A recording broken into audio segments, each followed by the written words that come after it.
The woman in the white dress. I remember that night vividly, New Year's Eve, a night that should have been filled with joy and laughter, but instead it turned into the most terrifying experience of my life.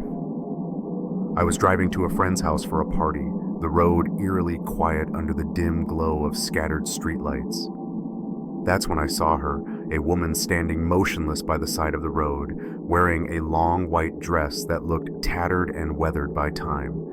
Her eyes, or perhaps the absence of them, seemed to pierce right through me. A chill ran down my spine. I tried to brush it off, telling myself it was just my imagination, but the image of her lingered, haunting me throughout the evening. The party eventually came to an end, and I began my drive back home. The streets were deserted, the silence pressing in on me. Suddenly, a loud pop broke through the quiet, and the car lurched to one side. A flat tire. Annoyed, I stepped out to inspect the damage. The cold night air bit into my skin, but it wasn't the chill that made me shiver. It was the overwhelming sensation of being watched. Then I saw it, a faint shadow darting behind my car. My heart pounded as I spun around, only to see her again. The woman in the white dress. She stood there, still and silent, just a few yards away. Her presence was suffocating, her gaze empty, yet somehow filled with malice.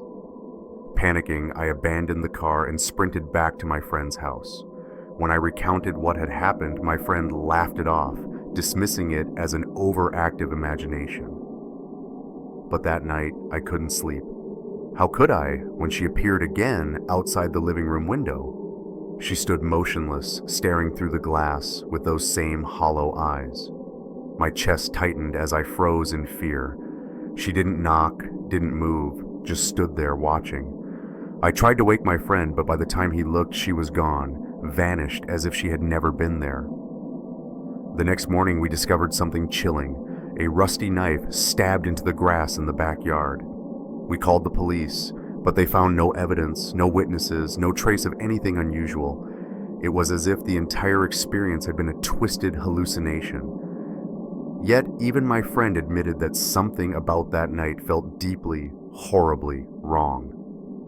To this day, I can't explain what happened. The memory of the woman in the white dress haunts me every time I close my eyes. I can't shake the feeling that she's still out there, somewhere in the shadows, watching and waiting. Or perhaps she never left at all. Maybe she's just waiting for the right moment to return.